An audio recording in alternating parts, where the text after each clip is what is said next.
Welcome to the WP Builds podcast, bringing you the latest news from the WordPress community.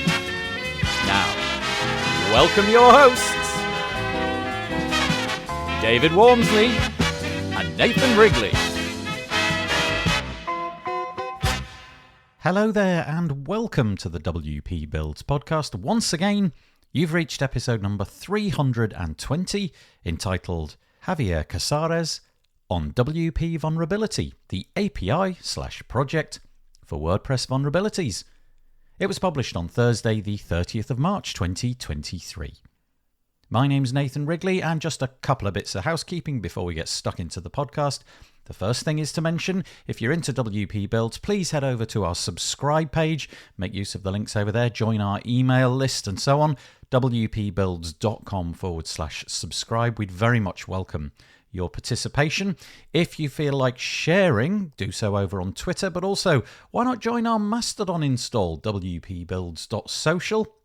Yep, that's a URL, wpbuilds.social, and join a community of specific WordPress Mastodoners.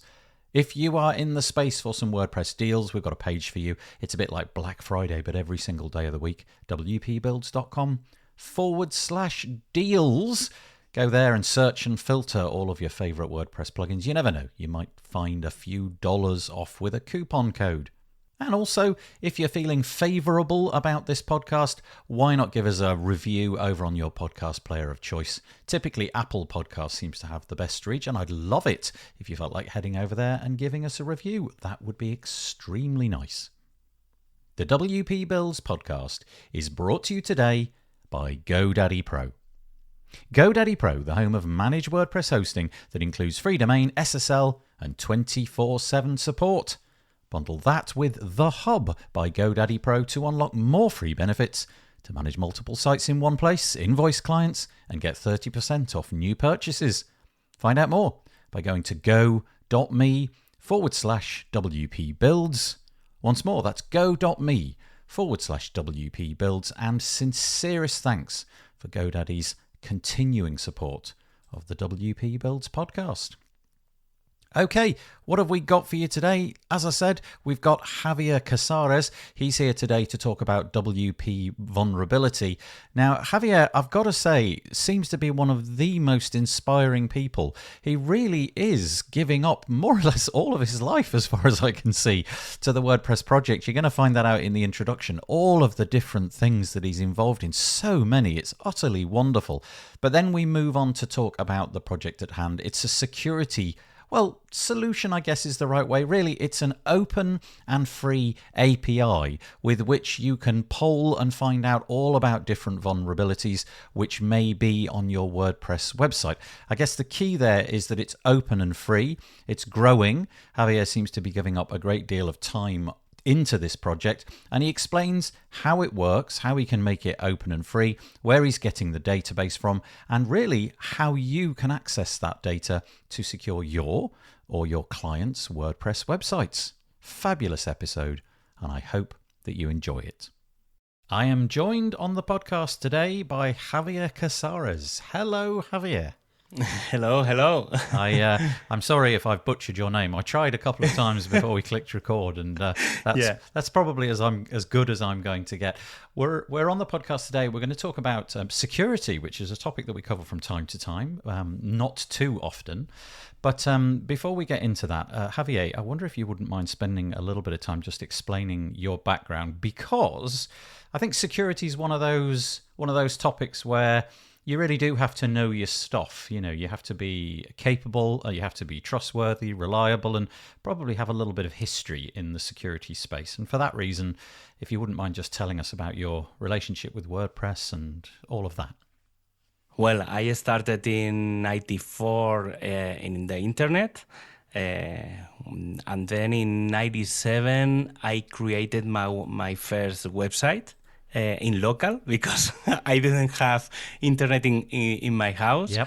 So I was with one floppy disk with Internet Explorer, in the other one the website.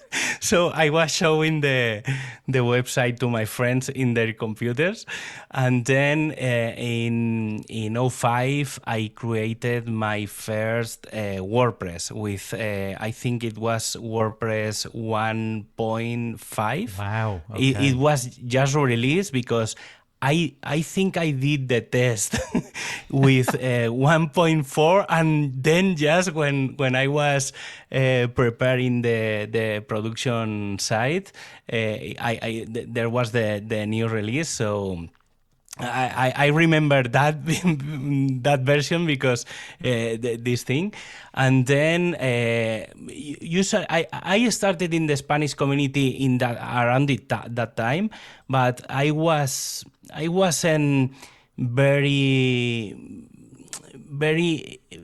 with the people, the events, and anything of that. But in 13, I started to go into to the events, to WordPress Day, to WordCamps, and then in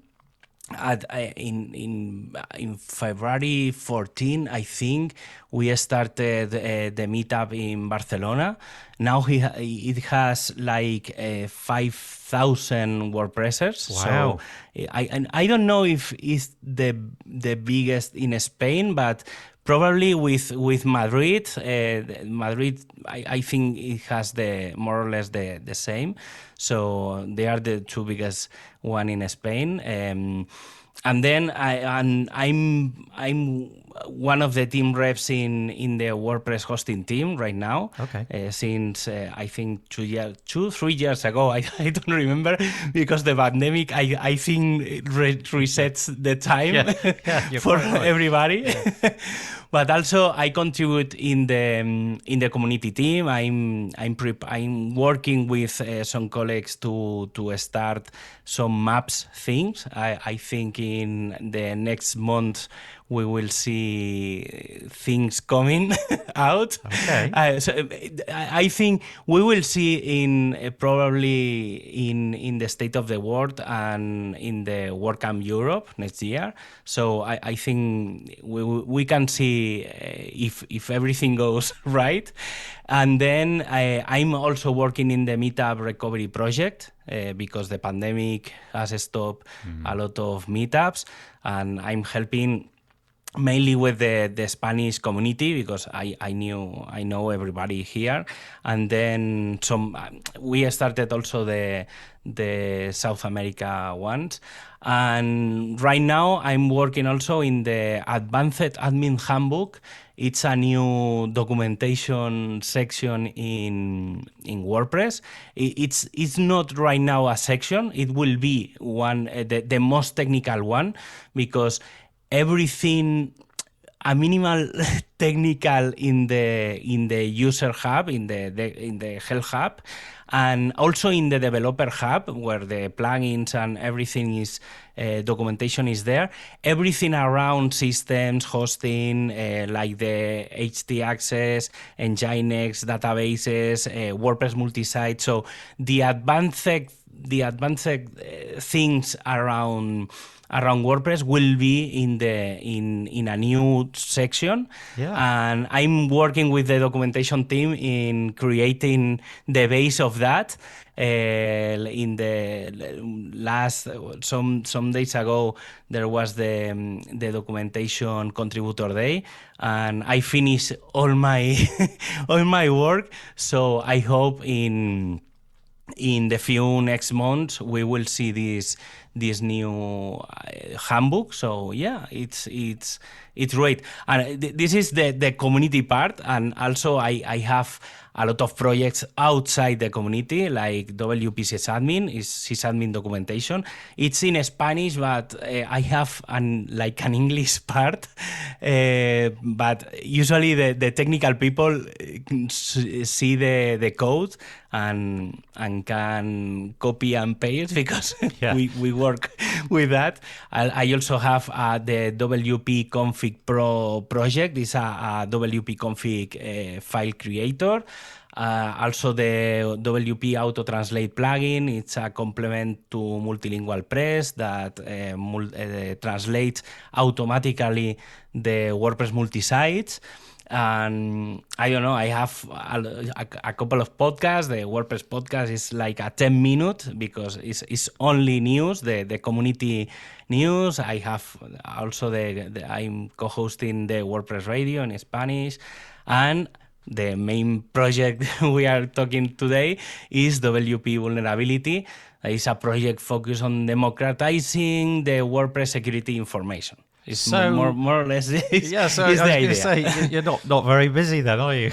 Yeah, I'm 24/7. Yeah, It's amazing. I'm always. I'm gonna put, because Javier has actually written some really excellent show notes to help me get through this episode, because security, whilst I've got a familiarity with it, there's a lot of technical weeds to go through, and so he's spent quite a lot of time putting some show notes together, and all of the different projects that he's mentioned and the things that he's in, I will be sure to copy and paste into our show notes today so that everybody can have access to those. By the way, I went to both of the sites. I went to your WordPress systems administration page and to the podcast on WordPress page, the WordPress radio page, and Google Translate immediately did a fabulous job of turning them into something that at least I could comprehend. So all is not lost if you don't speak Spanish and don't read Spanish.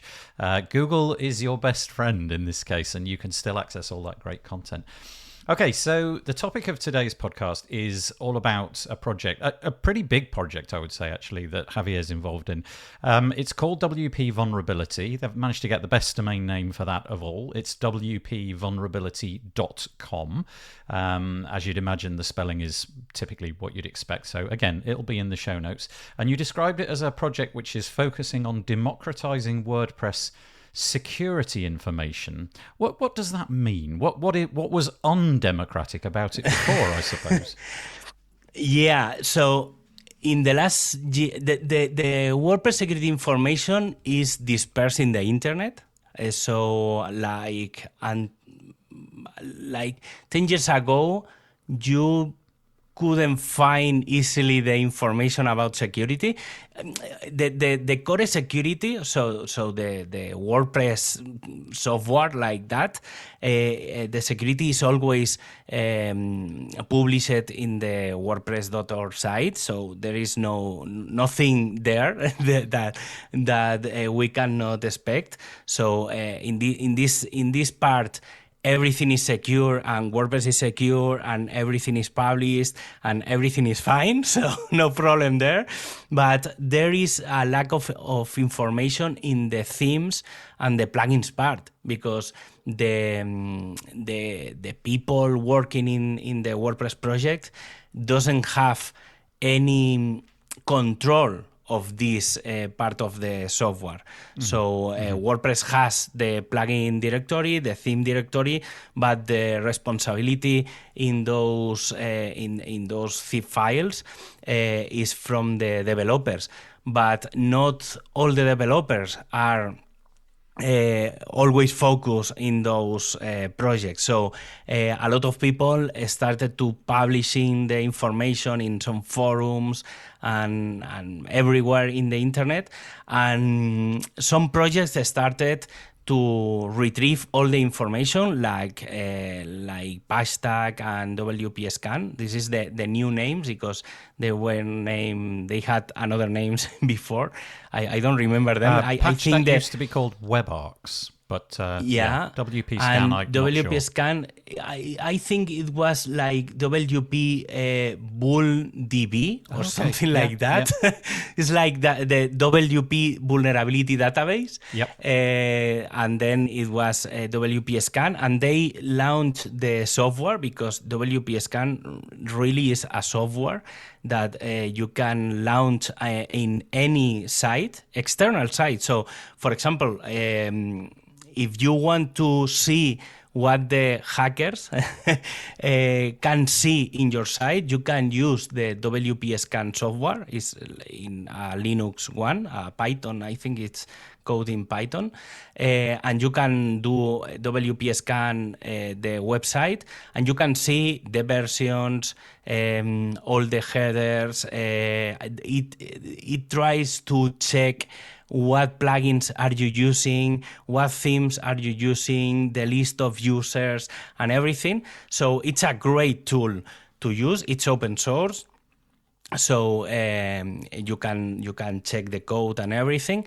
And also they started the database with the vulnerabilities.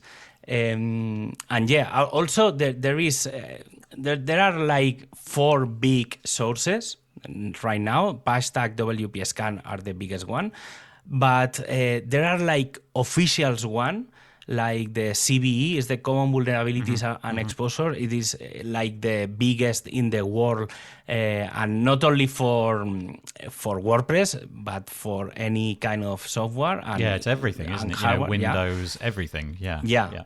And then the GVN is like the CVE is like the United States database, right, and the GVE is like the Japanese one. Is the same, but for example, in WordPress, the JVN usually publish the most Japanese, not only Japanese software, but used by Japanese people. So because I saw some CVE and JVN and are the same. The information usually is the same, but JVN only publish like the most affected plugins or themes in Japan. So yeah, it's not the biggest one. They have like 100 vulnerabilities, but it's very useful for Japanese people. So it's one source. It's important as the others. So there's all sorts of information out there on the internet that people have discovered. They've found a vulnerability somewhere, they've reported it. But certainly in your experience, for the WordPress side of things, there seem to be 4 different places where that data could end up being displayed to the public. So there's the CVE, the Common Vulnerabilities and Exposures website is a place where you can go and find those things. But as you said, it covers everything, not just WordPress, really everything.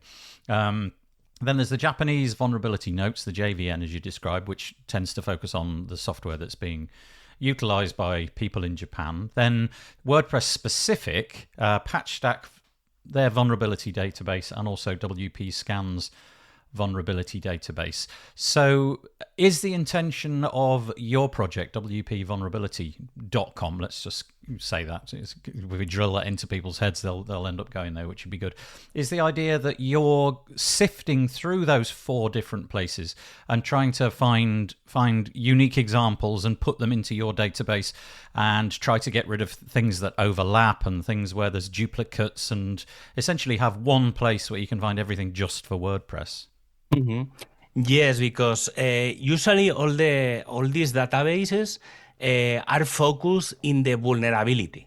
So there is one vulnerability, but one vulnerability can affect some plugins, some themes, the core. So my project has another point of view. Like, yeah, I think it's the best way to explain that. Yep. Because I'm not vulnerability focused, but plugin or theme focused. So my focus is not to publish the vulnerability per se, but to look up a plugin or theme or the core version, and then check the vulnerabilities and then the sources. So my focus is, I have this plugin, what versions are insecure, or what problems can I have using that versions or everything. Because there is another problem in the problem, not a problem, not a real problem, but usually when when a plugin disappears from the repository, or if you have a premium plugin and it stops working, and you have it installed in your WordPress, you don't know that. You don't know a plugin is stop publishing new versions. So another thing to have in mind when we talk about security is having updated versions from everything. And a plugin, maybe a plugin is working because maybe it's 5 years old, but it works because everything in WordPress works. I don't know how, but Back to version 3.7. yeah. So it works, but that it doesn't have new versions for the new WordPress version. So maybe that makes that insecure. And one of the things in the WP vulnerability database is trying to mark that a plugin or a theme is not updated. So it's not only the vulnerability ones, but or having or not having patches from the developer, but also having plugins without update. This is one of the, I think is the most scary thing, having because usually people enters the plugin list, sees that there is some updated plugins, they click on the update, but the oldest one doesn't have updates, and one of the things I tried to add in the API in the WP vulnerability database is that information. The oldest one, because for me that is the scary one, because if you have the 1.2 version and there is a vulnerability, but there is a 1.3 version, you update that and you fix the vulnerability, that's great.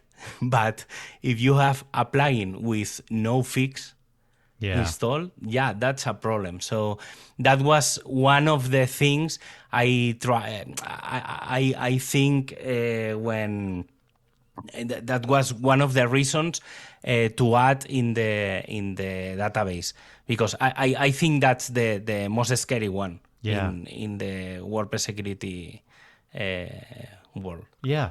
Okay. So anybody visiting wpvulnerability.com, what are they going to find there? So everybody, everybody who's interested in this, at some point they'll go over there and click on the links and what have you.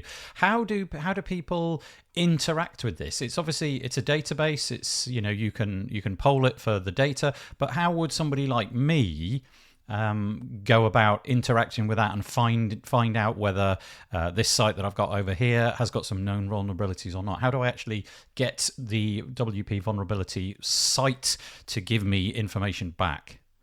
Yeah, the website has the API information. This is a database like that. I have my database in my site. There is an API, so you have. We can give some examples. For example, the one core version, or the Akismet plugin or anything. You can check that, and you can see the information, but it's a JSON, is one kind of type. It's like a CVS or an Excel or a Word file. It's one kind of document, and that's probably nobody understand that. Well, because this is like a language for the machines. Yeah. So when I started the database, I started to add some information. I talked with a friend. He is a developer, a plugin developer, and I explained the project. I created part of the plugin because the reader, because the API has the information, but it needs to be read. I created the PHP code to read the information. and put in the plugin, and then he started the plugin around and developed the how it will be showed in your WordPress. Yeah. Because this is the real information. The real information is in your WordPress. So you can see in the site health like 3 new checks, one for the core, one for the plugins, one for the themes, and you can see if everything is secure or nothing is secure, but you have that information. And also we added in the plugin section, essentially, because that's where the most vulnerabilities are. Usually the themes and the core, there are not a lot of vulnerabilities in the themes, and the core you need to have that always updated. So it's like a rule. So you don't have vulnerabilities there. So if you enter in the plugin list, below any plugin with any vulnerability, you will see that, because it's like a red flag big part. Right, that's with the place all you need the it, though, all right? the Yeah, that's exactly where you need to it's see like it. yeah, it's like in Spanish we have like a word. It's like asustaviejas. Is like scary old people or something like that. I don't know the translation, but is something. It was. We think you need to enter the plugin list and see clearly that you have a vulnerability. So usually above that, you usually have the update button, so you update that and the vulnerability disappears. But sometimes it says there is no fix for this, so you need to delete this plugin and replace it with a new one. So this is also this is the other scary part, because if there are no fixes, you have a problem, a big problem. Yeah. We want to the plugin is WP vulnerability. You can find in the official WordPress repository. And right now I think we check like 11,000 vulnerabilities only for the plugins. Wow. I think like I think because the core has their own way, but I think it's 11,000 vulnerabilities in the plugins and like 1,000 in the themes. Yeah. There is a lot of plugins involved, like 5,000 plugins. Right now in the directory, I think there are like 60,000. So 5,000 is a lot of plugins with vulnerabilities. Yeah, it is. Yeah. The most are fixed, no problem. But I usually want to scare people. So Yes. I think it's important to. It is a scary subject. So I mean, so it's an API. If you go to the website wpvulnerability.com, you are going to be presented with technical details about how you would actually get information out and what the response will look like. And as you described, it's JSON, so I mean it's kind of readable, but it's also not particularly human readable. If you're a machine, it's going to read it a lot better. But the fact of the matter is, if you are a developer and that's the way you wish to approach this, that can be done. Alternatively, if you are a regular human being who just likes to read text, you can achieve the exact same result, but with the plugin. And then the plugin's purpose is to alert you inside of the WordPress UI. And there's some nice screenshots, as you'd expect, of the plugin in use and how it looks. So it's polling plugins, it's polling themes, and it's sucking information out of the database. Now, I suppose this is an important point to make, and you did make it just now, to be fair.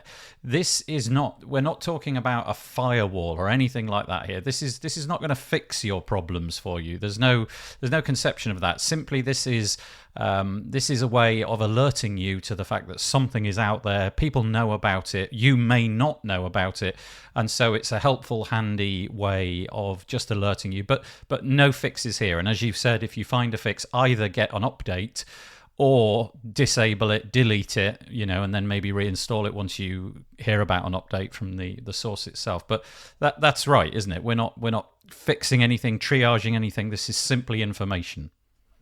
Mm-hmm. Yeah, that's the way for me. I know I don't want to create like a business around this project because it's not my goal. I have my own business with other things. This is only information because, and that's the reason I created the database and not the plugin. The plugin is not like mine. I participate in this basic. I participate indeed in this basic plugin, but for me the idea is I know there are people working with the API right now. I know one of the biggest security plugins working in that, so they will do that work, fixing things, and I don't know what they want to do. So it's their business.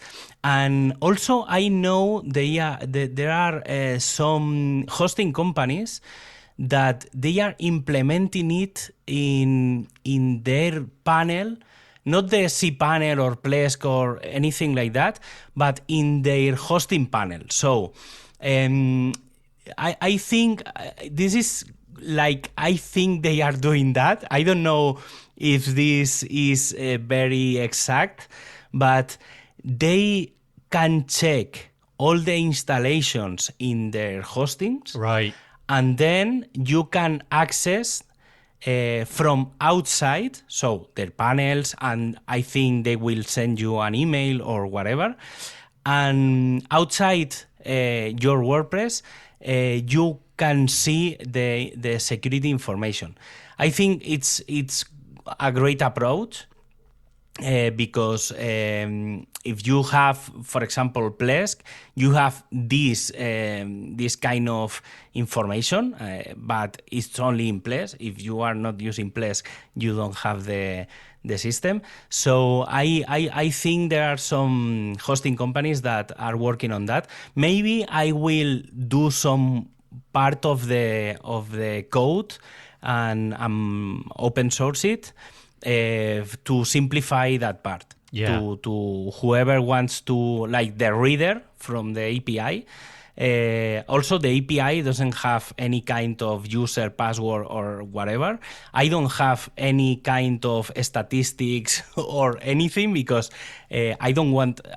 I'm a pro privacy, so that's one of the reasons I don't like so much Pashtag, because their plugin sends the information to Pashtag server, so they know what plugins are and everything you have. The problem with WP Scan, their plugin is limited because they can. You need an API and you need to pay for the information. So my idea was you don't need to pay anything, and all the information will be always in your WordPress. Anything will go outside. So that was also two of my main focus when I started the project. Because carry on. You finish. No. I love privacy. I love having projects for the WordPress community. So that was, I think that was the trigger. I was trying to find some vulnerabilities and I couldn't find how. So I started the project because that's what I do. I need something. Yeah. I don't have it, so I started. So you build it. Yeah, this is the way, isn't it? This is kind of the WordPress way. So there's no API keys, there's no sort of subscription here, there's nothing like that. You can just get the information out of the database should you wish to. No fees to be paid, nothing like that, and everything is done inside of your WordPress install. So it's not phoning home and reporting to anywhere what's going on. It's just making comparisons. What have you got on your site? Here's a list of vulnerabilities that map onto that and match. Okay, so the next question, you've sort of partially answered it. I'm not going to ask why you're doing this. You're doing this because you're a good person and you're deeply committed to the WordPress project, and so we all thank you for that. I've got to ask though, what the sort of time burden has this turned into? I mean, you don't have to give away everything, but I'm just curious as to wonder how many hours in every month you sort of seem to be giving over to this these days.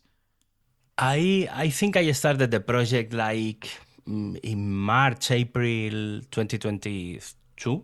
So this year, at the start of the year, I think I didn't have some holidays or vacations or anything because I work like 24/7. But because I am sysadmin, so I need always to be up and everything. But I had like a week more or less free. I don't know how to call it, but I have a lot of hours for free between one project and the other. And like I did the database and the readers and the panel and everything like in 2 weeks, like fully weeks, because I think that this project was created like in 100 hours, more or less. It's not a lot of time for a project like this. And then I usually work like half an hour a day when there are vulnerabilities, because there are not always all the days vulnerabilities. Usually the CVE usually publish everything once a week. PyStack usually publish like 5-10 vulnerabilities a day, and I have a tool, like an internal tool, to check everything, to automatize everything, because it's like this is the thing I love the most. Yes, it could be a long time just manually doing all this. Yeah. So when I started the project, there was a lot of work manually, and I started to learn how to treat the vulnerabilities. And right now I enter in my personal panel, and the panel reads and tries to understand the vulnerability. So usually I need to check that everything is right and go to update. And so it usually is quick. But for example, there are a lot of external plugins that so premium plugins, or like the ThemeForest one and that kind of plugins outside the repository. So I need to like create the plugin in my platform. So I need the Slack, the URL, to check the plugin. and then this is, I think this is where I lost most of the time, but maybe it's like a minute. So it's usually quick to maintain the project, but I need to do it every day. Sometimes I enter the panel like 2 times a day, and in the morning there are no information, and in the afternoon there are 5 vulnerabilities. So I enter, I approve it, and in more or less in an hour, because it's the time of the cache, they are published. So also usually the plugin, I think it updates the information like twice a day. So usually when a vulnerability is out, in 6-12 hours you have the information in the API or in your WordPress site. That's incredible, really incredible. You know, the fact that you're giving time up for this every single day is just remarkable. I remember a little while ago, it feels like it was about 2 years ago, maybe it wasn't quite as much as that. There was this problem in Linux with maybe it wasn't, I can't remember. Log4j is what's coming to mind, and essentially it was a critical piece of the architecture of an awful lot of stuff on the internet. I mean, really gigantic things were going to go wrong if this wasn't patched. And if memory serves, somebody reached out to whoever was maintaining that particular piece, and they weren't around, and everybody was sort of scratching their heads thinking, oh, this is curious, now what do we do? And I do wonder a little bit about that with this. And I'm just wondering if you would appreciate some help, or if there's do you want to sort of keep this going all by yourself, or is this the kind of thing that you would like some assistance with? Do you have any plans to get on board other people so that, well, let's say at some point in the future you'll be able to take a break, even if it's just a day? Yeah. Yes. I think in my projects I usually want to work alone. Usually, not always, but as I love the things automatic, I usually can do it everything in less time. So in 1 hour a day, I can check all the projects I have around WordPress. But probably if there are two things here. For example, if in a future I decide to close the project, not to close but end it, probably I will publish everything, the code and the database and everything. So if anybody wants to continue the project, they can do. So this is one of my great things I have in mind for this project.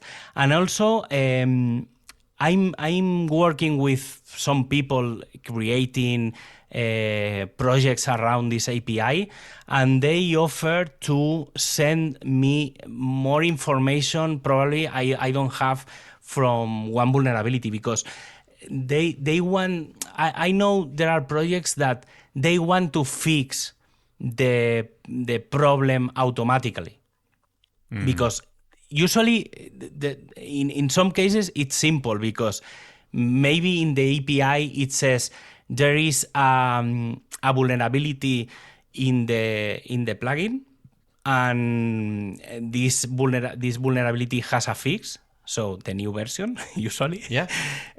So the only thing to do is to upgrade the plugin. So I know people are working into do some automatic things in your WordPress to apply the patches.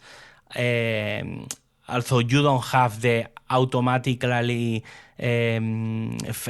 update everything in my WordPress. So you don't need to have the automatic thing, but the plugin will automatically fix this vulnerability. So these kind of people are sending me. I need to end the API, the other API that will be a private API to receive information from outside. Yeah. So I can add some information around and everything.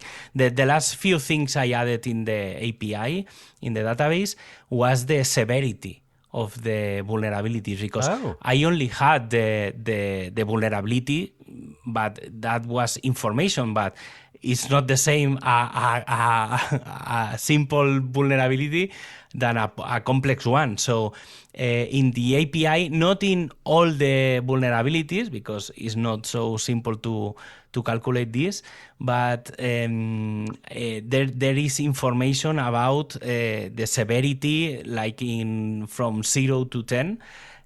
So like it's if it's more than 5, probably you need to patch this as soon as possible. Like the latest WordPress version, because they had it has like 16 patches, so it's like you need to update WordPress right now. Yeah. I know people in 1 week, in less than a week, since the 603 launches. In 1 week, people was attacked and everything was vulnerable. So if you see a WordPress update, please update, because usually there is a vulnerability behind those updates. So yeah, I guess the reason I brought up Log4j was because I seem to remember that it went even as high as like the Congress in the United States, people scratching their heads thinking, well, if we've got all this infrastructure which is based on open source software and we can't kind of basically pick up the emergency phone line and say there's a problem, all hands on deck, fix it, because it's open source. You know, you just can't do that. It depends on the person that's maintaining it and whether they're around or whatnot. And that led me to have the thought about, let's say several major hosting companies start to use this database, and you know that becomes the backbone of a part of their security posture. I guess on some level they want to know that it's going to be updated, all the time. As soon as something comes out, it's going to be something that they can rely on, and that puts a certain burden on your shoulders, because then if you do take a week off, or you get like you said, you decide to walk away from the project or do something else, then that causes a bit of a concern. But there isn't really a fix for that unless other people sort of chime in, and there's other boots on the ground, I guess. Yeah, there are a lot of projects maintained by one person. Yeah. For example, the Log4j was like more or less like one of those projects. That's right. But for example, that there is a big project around the world that is the time zone database. So the time in the world depends on one person. So yeah, I did not know that. That's brilliant. The time zone database, the Europe/Madrid, Europe/Paris, and everything. It depends. And there is a lot of political pressure on this guy. This is a really great history behind that project. You can check that in Wikipedia. You can check the time zone database, and you will see the name of this guy and everything behind that project. So yeah, there are a lot of projects in the internet that depends on one guy usually. The WordPress community, I think, is the best community in the world.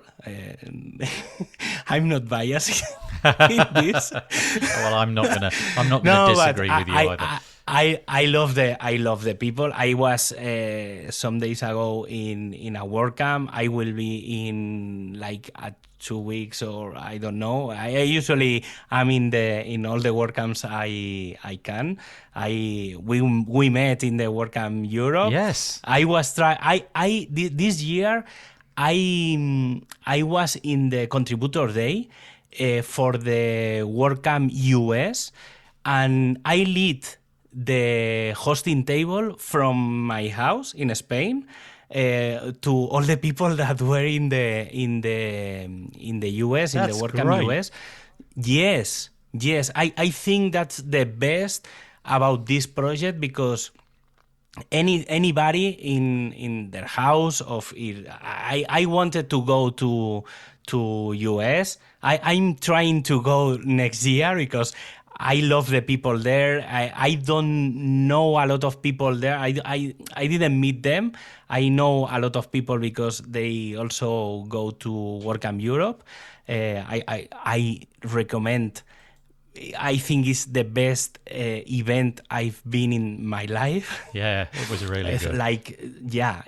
I don't know if it was the pandemic or something behind that, but I love to know a lot of people, because I usually in the WordPress hosting team, I started to work like at the beginning in 2020, so I wanted to meet everybody in the WordCamp Europe, in the Oporto one in the 20, but I couldn't go there because it was suspended.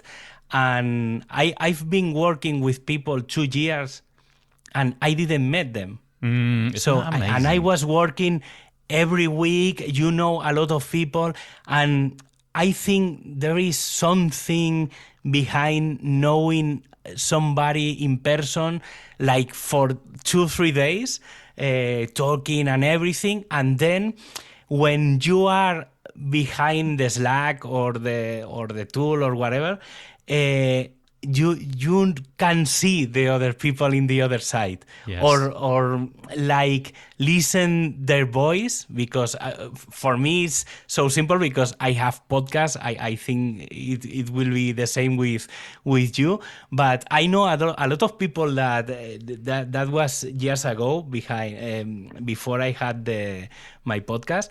But people that know me, they told me when I read something in your blog, it's like you are telling me that inside my head with your voice and everything.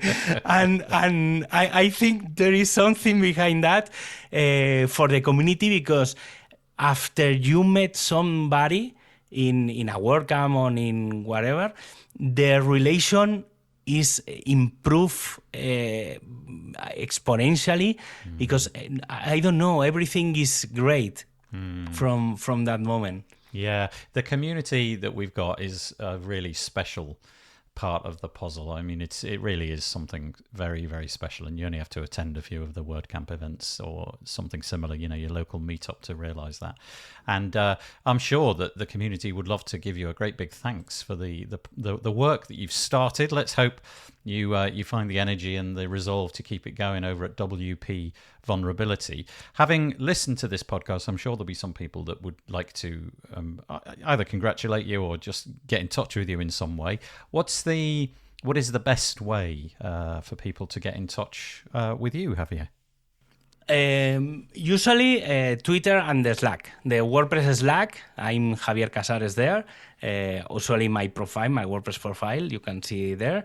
And usually Twitter. I think that's the unique social network I'm using. I don't have WhatsApp, I don't have Facebook, I don't have Instagram, I don't have TikTok, I don't have anything but just Twitter.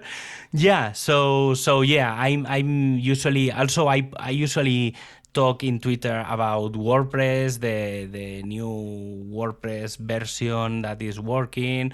I usually publish everything there, so I think that's the best way. Or if you want to talk, I'm in the WordPress Slack, so you can open me a private conversation and we can talk. Also, I'm usually in the weekly hosting meeting, so if you want to talk about hosting or security or performance or anything, you can go there.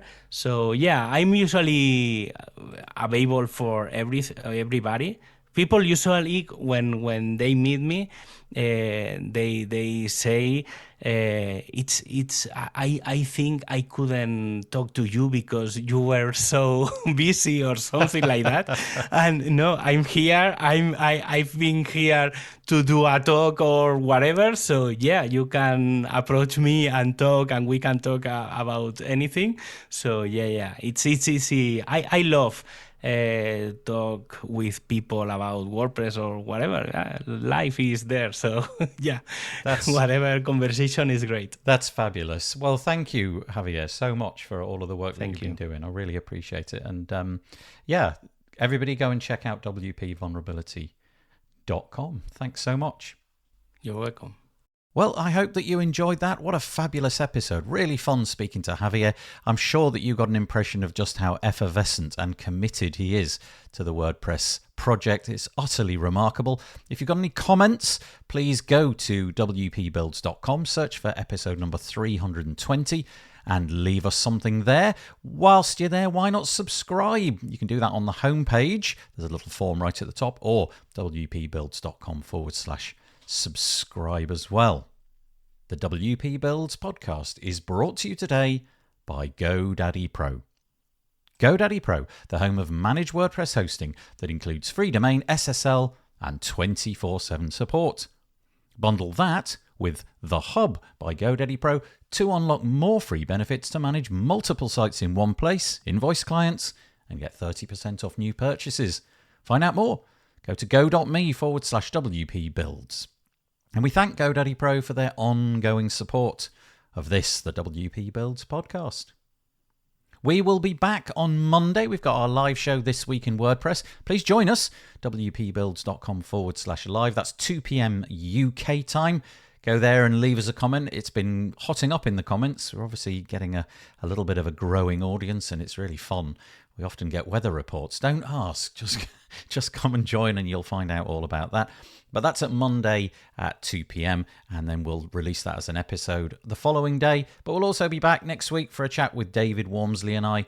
Until then, we've got some solo cheesy. Well, I don't really think this one's all that cheesy, to be honest. Well, anyway, we've got some music fading in. And you have a good week. Stay safe. Bye-bye for now.